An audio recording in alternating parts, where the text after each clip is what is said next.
या रसूल अल्लाह, अहमद रजा जब तक दुनिया में रहा और कलम उठाया तो तुम्हारे नाम के कसीदे लिखे। तो या रसूल अल्लाह, कहीं ऐसा न हो कि शिद्दत गर्मी की वजह से लोगों को परेशान देख करके, परेशानी का आलम देख करके, या रसूल अल्लाह, कहीं ऐसा न हो कि अहमद रजा भी किसी और के दर पर चला जाए। लिहाजा या रसूल अल्लाह, ऐसे आलम में भी सबा वो चले कि बाग फले, सबा वो चले कि बाग फले, वो फूल खिले के दिन हो भले, लिवा के तले सना में खुले, रजा की ज़बां तुम्हारे, लिवा के तले सना में खुले, रजा की ज़बां तुम्हारे लिए।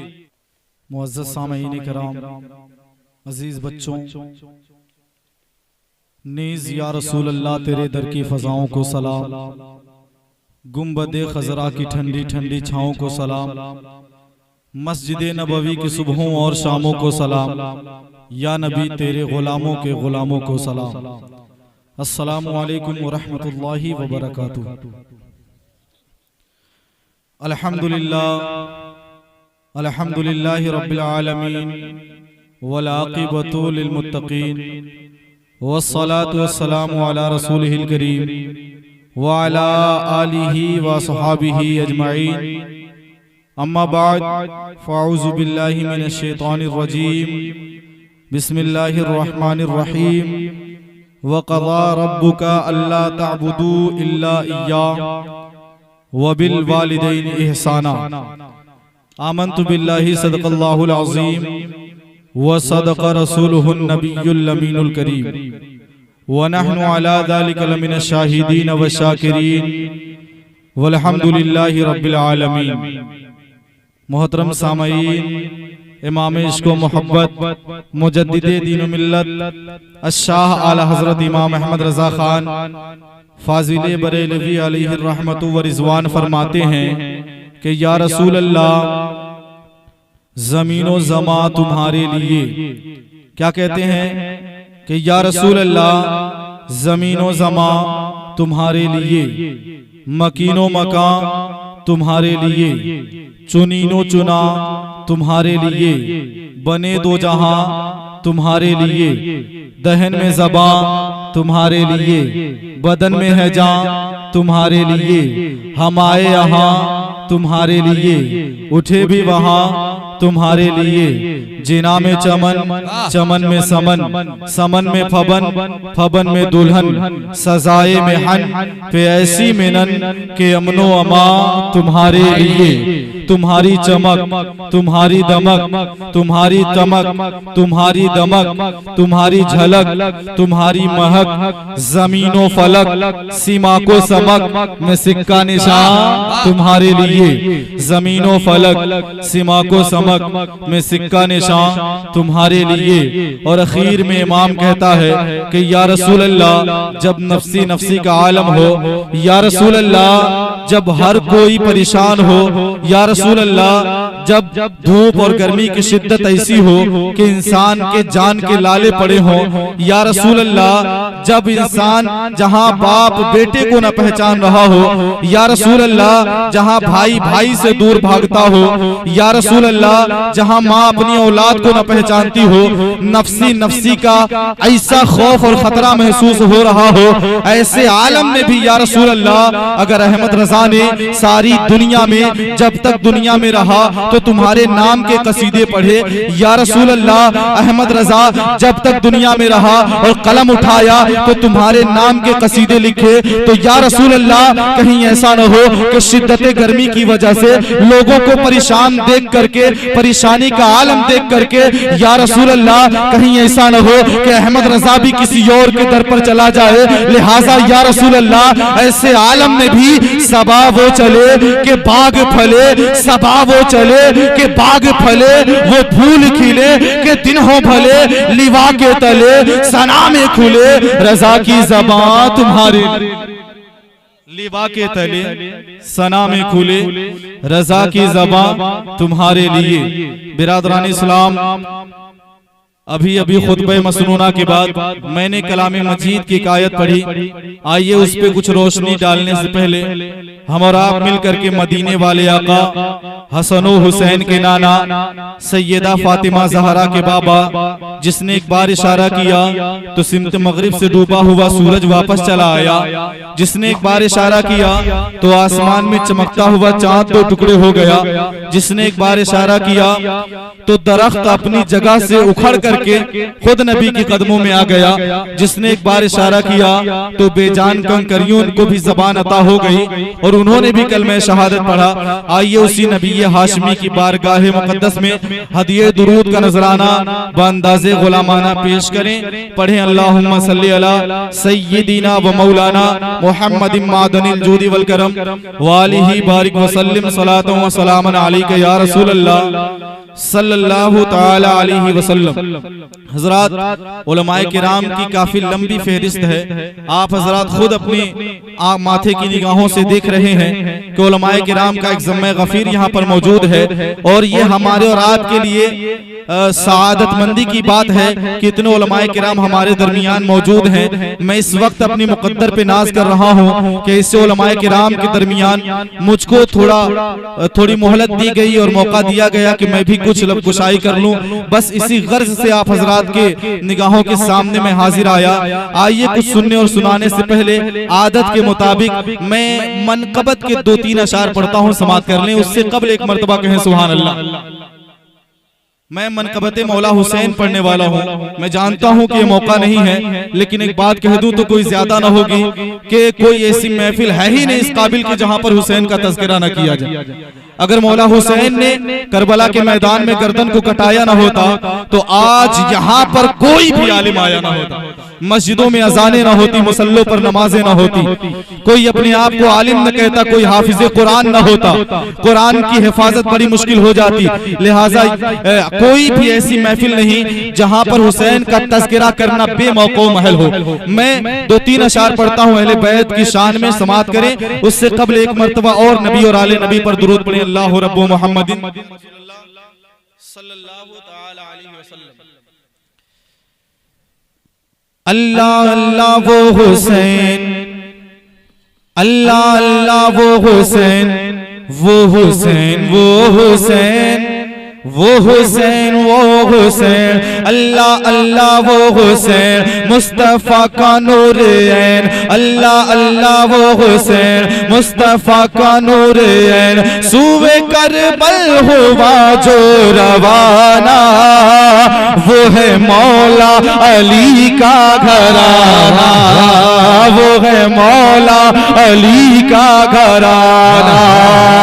गदीर खून के मौके पर मेरे आका ने हाथों को उठा करके कहा था मन कुन तो मौला फहाजा अलीयुन मौला। तो फिर इमाम हजरत अली की शान को दिखाते हुए आप और हम उलमाए किराम सब मिल करके एक एक शेर और मिसरे का इस्तेमाल करें। मैं पढ़ता हूँ वो है मौला अली का घराना, वो है मौला अली का घराना।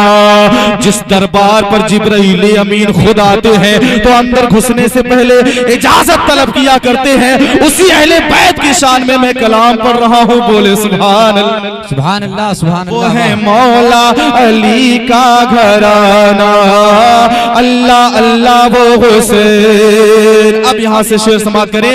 ईद के दिन हुसैन हसन ने कहा, ईद के दिन हुसैन हसन ने कहा अम्मी जान आज हम दोनों पहनेंगे क्या।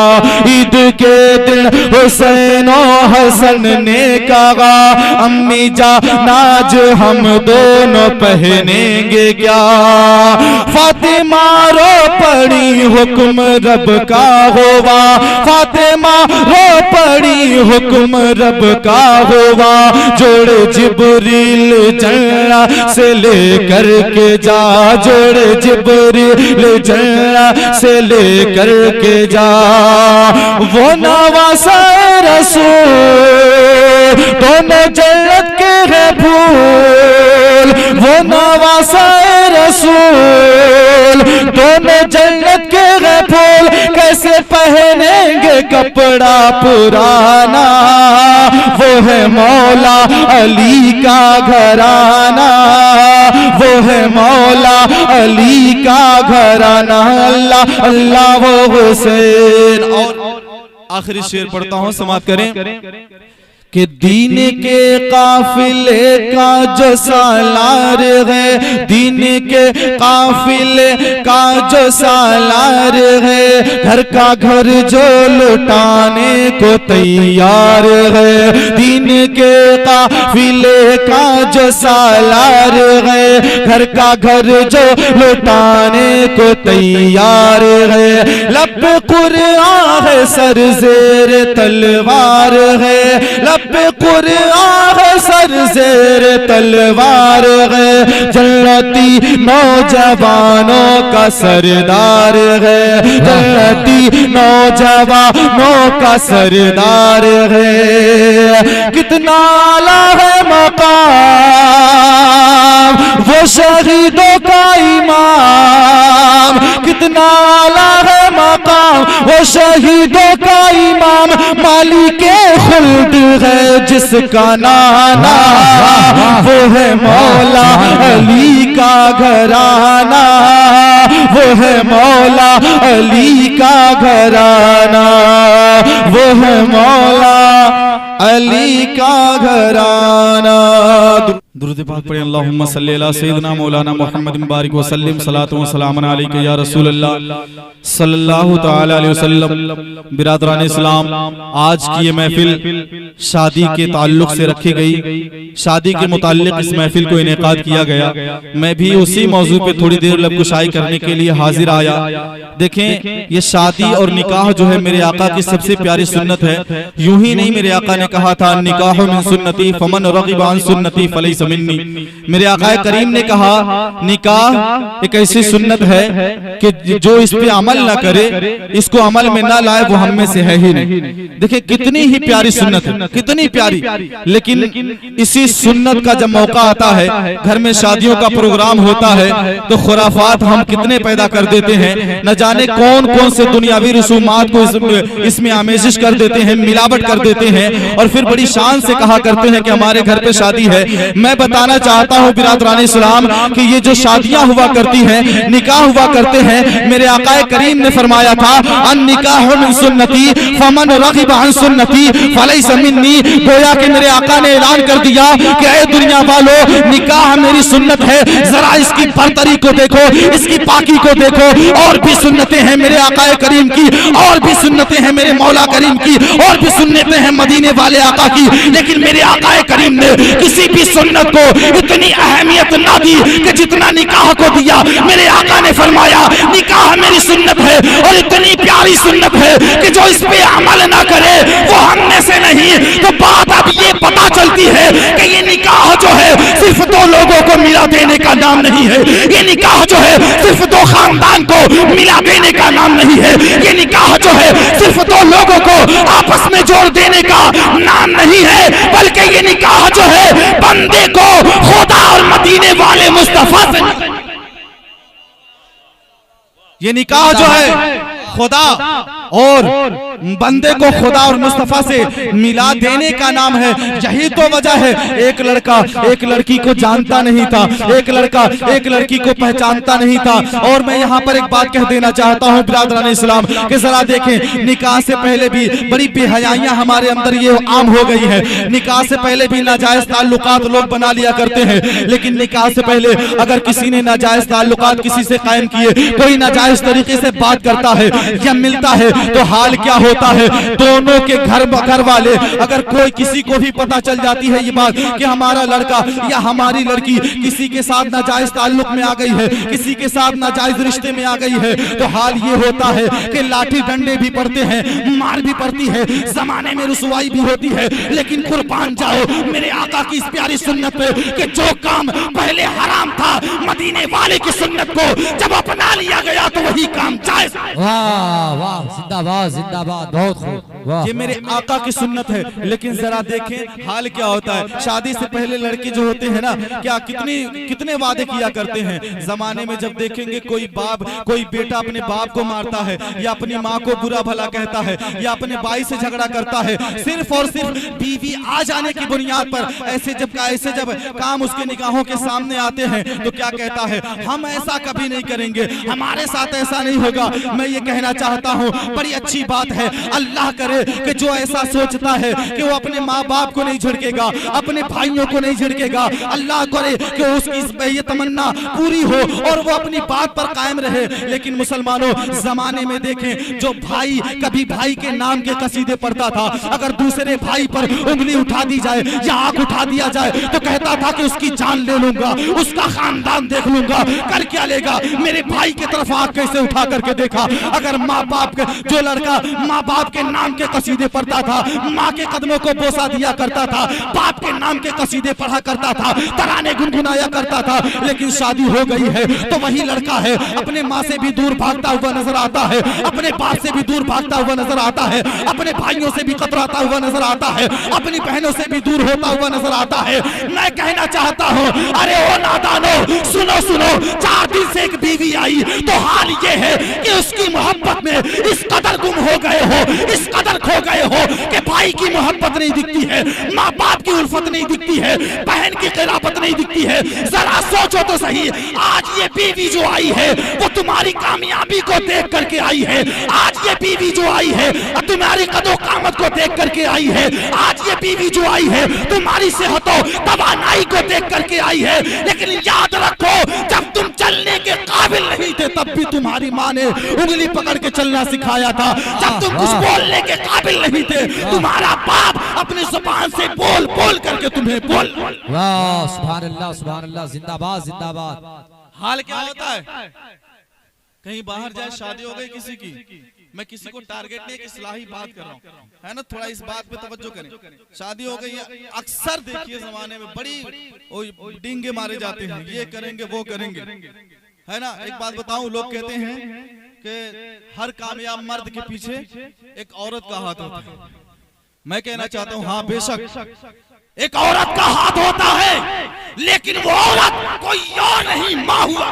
वाह वाह, बेशक औरत कोई और नहीं, माँ हुआ करती है। हम कैसे अपनी माँ को भूल जाते हैं? अरे ओ नादानो, हम कैसे अपनी माँ को भूल जाते हैं? जिस माँ ने 9 महीने हमको अपने पेट में जगह दी थी, जिस माँ ने, कभी अपने पेट पर पत्थर लगा करके देख लेना, 1 महीने में नानी भी याद आ जाएगी, नाना भी याद आ जाएंगे, हो सकता है तो जनाजा भी उठ जाए। लेकिन माँ की किस कदर हिम्मत वाली हुआ करती है, हिम्मतदार हुआ करती है कि एक लाल को, जिसका कोई वजूद ही नहीं है, उसको अपने पेट में रख करके कोई उम्मीद भी नहीं है कि जिंदा पैदा होगा, कि मुर्दा पैदा होगा, लंगड़ा पैदा होगा, कि लूला पैदा होगा, काला पैदा होगा, कि गोरा पैदा होगा। नहीं नहीं, इन तमाम बातों की फिक्र को अपनी जहन से दूर करते हुए 9 महीने, वाह बेशक बेशक, बहुत अच्छा पैगाम है भाई। ये माँ की जात हुआ करती है, माँ की जात हुआ। सारी दुनिया में कोई कितनी भी मोहब्बत करे,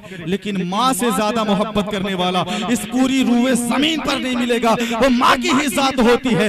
आज तक के इतिहास में कोई मुझे दिखा दे कि किसी बेटे ने अपनी माँ के लिए उंगली कटाई हो, लेकिन आओ मैं तुम्हें हर अस्पताल में दिखाऊंगा कि माँ अपने बेटे के लिए अपना पेट कटा। वाह वाह वाह, सुभान अल्लाह, नारे तकबीर, नारे रिसालत, उलमाए अहले सुन्नत, अज़मते वालिदैन, नारे तकबीर, नारे। आसानी से कह देते हैं माँ जाहिल होती है, ओ मियाँ ये उसकी जिहालत ही है। मैं माँ की जिहालत पर 100 जान से कुर्बान हो जाऊं। डॉक्टर आता है अस्पताल में, पेपर दिखाता है, कहता है माँ, कहता है औरत ये देखो ये पेपर जो है इस पे तुम्हें सिग्नेचर करना होगा या अंगूठा लगाना होगा, तब जाके तुम्हारा ऑपरेशन होगा। औरत पूछती है आखिर माजरा क्या है, मामला क्या है, ऑपरेशन मेरा होना है तो मैं दस्तखत क्यों करूं, मैं इजाजत दे रही हूं मेरा ऑपरेशन किया जाए। कहते हैं सब नहीं नहीं, इस पे आपकी दस्तखत चाहिए, आपके अंगूठे का निशान चाहिए। पूछती है औरत कि इस पे लिखा हुआ क्या है, तो डॉक्टर कहता है कि इसमें आपकी गवाही लिखी हुई है कि अगर आपकी जान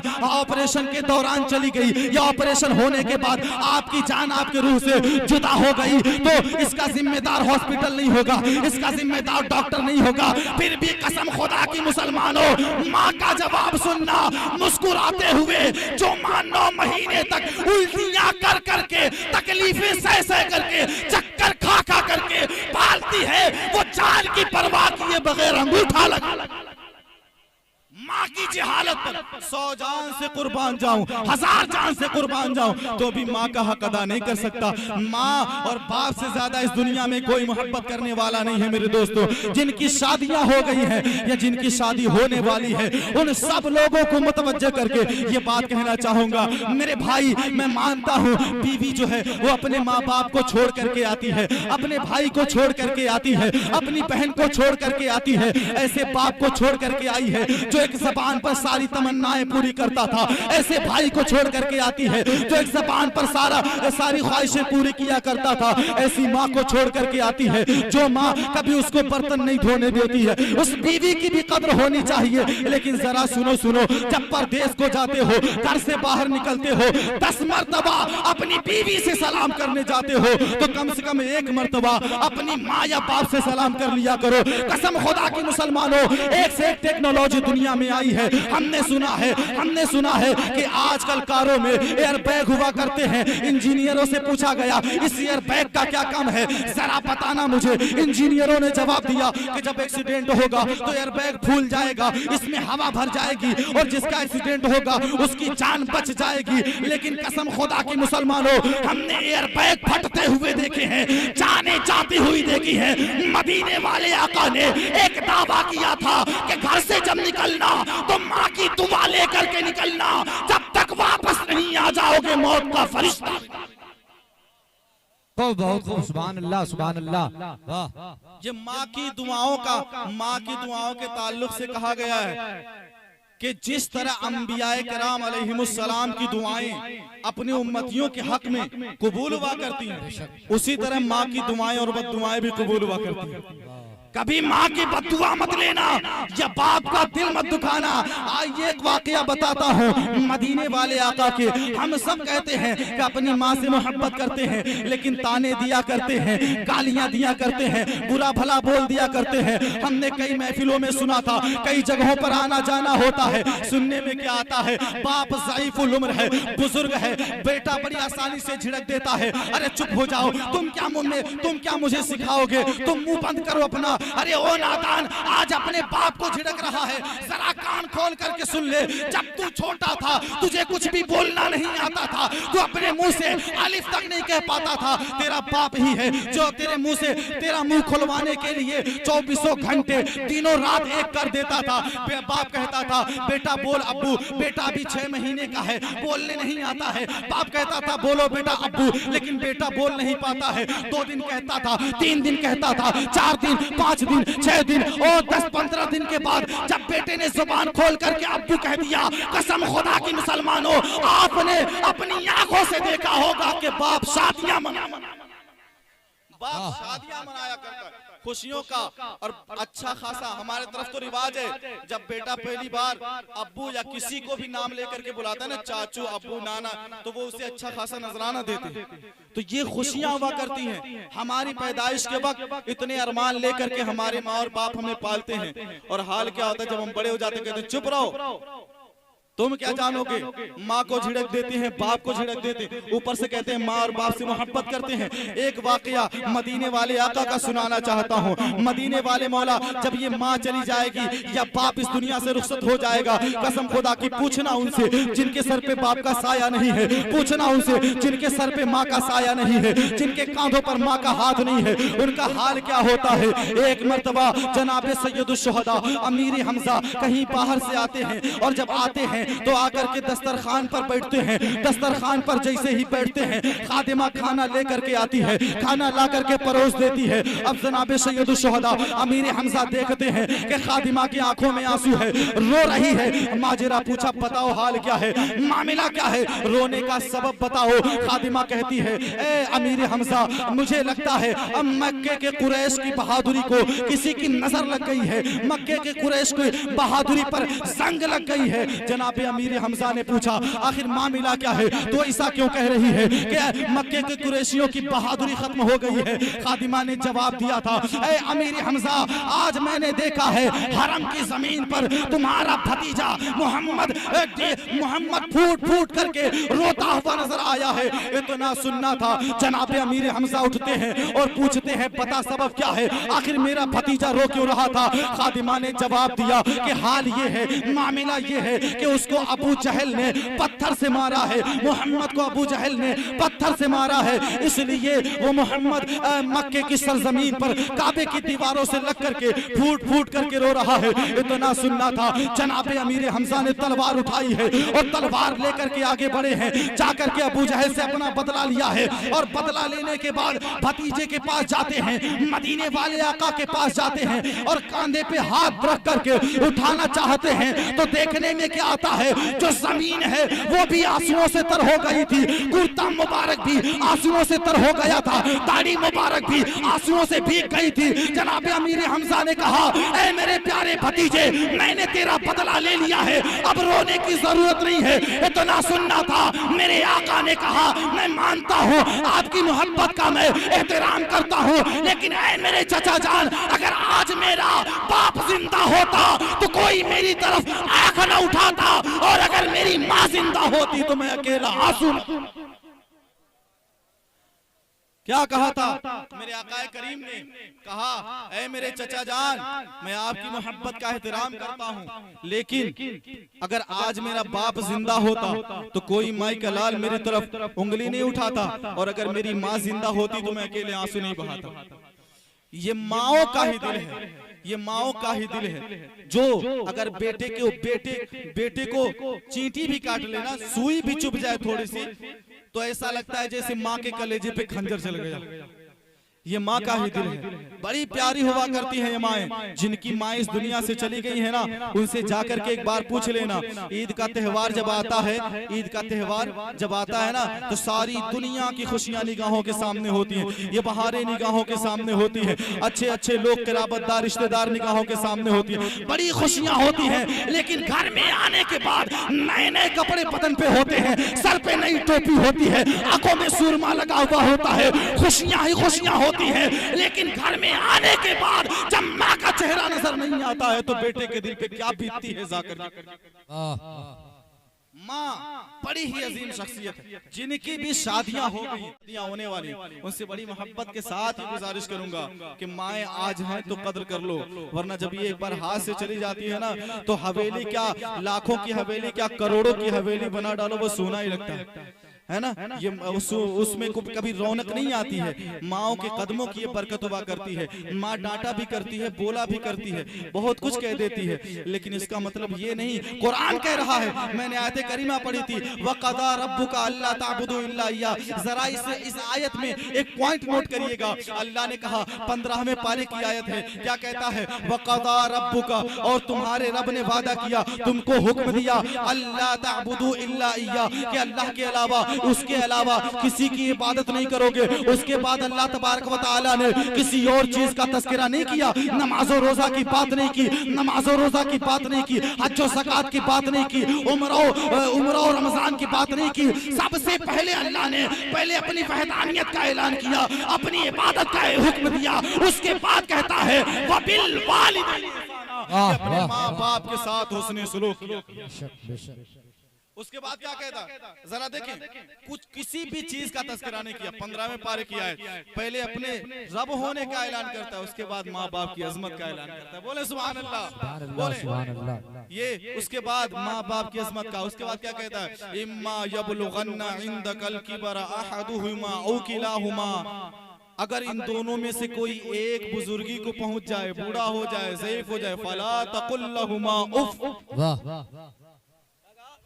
फला तकुल लहुमा, तो उनके लिए उफ तक ना कहा करो। हम लोग कहते हैं ना बे बे, ये नहीं कहते हम लोग, किसी को झिड़कना होता है तो अल्लाह कह रहा है अगर उफ से भी, अल्लाह के नबी फरमाते हैं अगर इससे भी छोटा तौहीन वाला कोई जुमला होता तो अल्लाह ताला उससे भी मना करता। एक मर्तबा एक सहाबी रसूल आका की बारगाह में गए, कहते हैं या रसूल अल्लाह, अल्लाह और रसूल के बाद अगर बंदा सबसे ज्यादा किसी से मोहब्बत करे तो किसका हक है? कहा उम्मों का, तेरी माँ का। फिर पूछा या रसूल अल्लाह उसके बाद? कहा उम्मों का, तेरी माँ का। 3 बार पूछा या रसूल अल्लाह उसके बाद? आका ने फरमाया उम्मों का, तेरी माँ का। उसके बाद जब पूछा तो कहा सुम्मा अबू का, उसके बाद तुम्हारे बाप का। बेशक बेशक, ये माँ का मर्तबा है और बाप का मर्तबा है कि अल्लाह और रसूल के बाद सबसे पहले और सबसे ज्यादा किसी से मोहब्बत का करने का हुक्म दिया जाता है तो क्या कहा जाता है कि अपने माँ और बाप का एहतराम किया करो, माँ और बाप से मोहब्बत किया करो। कलामे मजीद में कह रहा है ला तकुल लहुमा उफ, उनके लिए उफ तक न कहा करो, वला तनहरहुमा, और उनको झिड़का भी मत करो, वकुल लहुमा कौलन करीमा, और उनसे मोहब्बत से बात किया करो, उसने इखलाक से बात किया करो, नर्म लहजे में बात किया करो, नरमी के अंदाज में बात किया करो। और एक मकाम पर आका करीम ने फरमाया था कि ऐ दुनिया वालों, तुम्हें अपने माँ बाप के साथ ऐसे रहना चाहिए जैसे गुलाम अपने मालिक के साथ। सुभान अल्लाह सुभान अल्लाह। और हम इसी चीज को भूल जाते हैं। कैसे भूल जाते हैं? रोजाना एक ही चेहरा देख करके पुराना लगने लगता है। रोजाना जब माँ जवान होती है और हम छोटे होते हैं तो कितना अच्छा लगता है, माँ बाप का चेहरा भी अच्छा लगता है, उनकी बातें भी अच्छी लगती हैं, बड़ी एहतराम भी किया करते। लेकिन जब बूढ़े हो गए और चेहरों पर झुर्रियां आ गई, आंखें लटक गई हैं, चेहरा जो है मुरझा गया है, अब चेहरों पे झुर्रियां आ गई हैं, वो रौनक नहीं रह गई, वो रंगत नहीं रह गई। लेकिन कसम खुदा की मुसलमानों, सारी दुनिया के हसीनाओं का या हसीनों का हुस्न एक तरफ, माँ बाप के चेहरों की झुर्रियां एक, फिर भी बराबरी नहीं हो सकती। अल्लाह कह रहा है वख्फिद लहुमा जनाहज़्ज़ुल्लि मिनर रहमा, और उनके लिए आजिज़ी करो, अल्लाह ताला से रहमत की भीख मांगो। मिनर रहमा वकुर रब्बिरहमहुमा, और दुआएं किया करो, वकुर रब्बिरहमहुमा कमा रब्बयानी सगीरा, और दुआएं किया करो कि मौला ताला इन पे रहम करना जैसा कि मैं जब छोटा था तो इन्होंने मुझे पाला था। वख्फिद लहुमा जनाहज़्ज़ुल्लि मिनर रहमति वकुर रब्बिरहमहुमा कमा रब्बयानी सगीरा, रब्बुकुम आलमु बिमा फी नुफूसिकुम इन तकूनु सालिहीना फइन्नहु कान लिल अव्वाबीन गफूरा। आगे कह रहा है वआतिज़ल कुर्बा हक़्क़हु वल मिस्कीन वब्न सबील वला तुबज़िर तबज़ीरा। इतनी लंबी आयत पढ़ने का मकसद ये है कि मैं ये बताना चाहता हूँ, बुखारी शरीफ की हदीस है, मिशकात शरीफ में भी है, अम्मा आयशा सिद्दीका फरमाती है अल्लाह के नबी ने फरमाया अर्रहीमु मुतअल्लिक़तुन बिल अर्श तक़ूलु मन वसलनी वसलहुल्लाह व मन कतानी कताहुल्लाह। अल्लाह के नबी फरमाते हैं कि ये रिश्तेदारी अर्श के नीचे जाकर के ऐसे चिपकी रहती है और दुआ करती है कि मौला ताला दुनिया में जो मुझे जोड़े तू उसे जोड़ देना, और जो मुझे तोड़े तू उसे तोड़ कर। रिश्तेदारों की कितनी अहमियत है, रिश्तेदारों को ही देख करके अक्सर झिड़का जाता है जब ज्यादा मेहमान आते हैं। और एक मकाम पर अल्लाह, हदीस कुदसी है, अल्लाह कह रहा है अनर रहमान खलक़तुर रहीम व शक़क़तु लहा इस्मम मिन इस्मी व शक़क़तु लहा इस्मम मिन इस्मी। अल्लाह कह रहा है मैं रहमान हूँ और रिश्तेदारी को मैंने बनाया है। ये रिश्तेदारी जो है इसको अरबी में रहीम कहा जाता है। अल्लाह कह रहा है मैं रहमान हूँ, मैंने रिश्तेदारी को बनाया है, व शक़क़तु लहा इस्मम मिन इस्मी, और मैंने इसको अपने नाम के मादे से एक नाम दिया, फमन वसलहा वसलतहु व मन कताहा कतातहु। तो जिसने इसे जोड़ा मैं उसे जोड़ूंगा और जिसने इसे तोड़ा मैं उसे तोड़ूंगा। ये रिश्तेदारों की अहमियत है। लेकिन अल्लाह तबारक व तआला ने इन सबको बाद में मज़कूर किया, इन सब का तज़किरा बाद में किया। सबसे पहले कहता है वबिल वालिदैनि इहसाना, अपने माँ बाप के साथ हुस्न सुलूक किया करो, ऐसा हुस्न इखलाक के साथ पेश आया करो।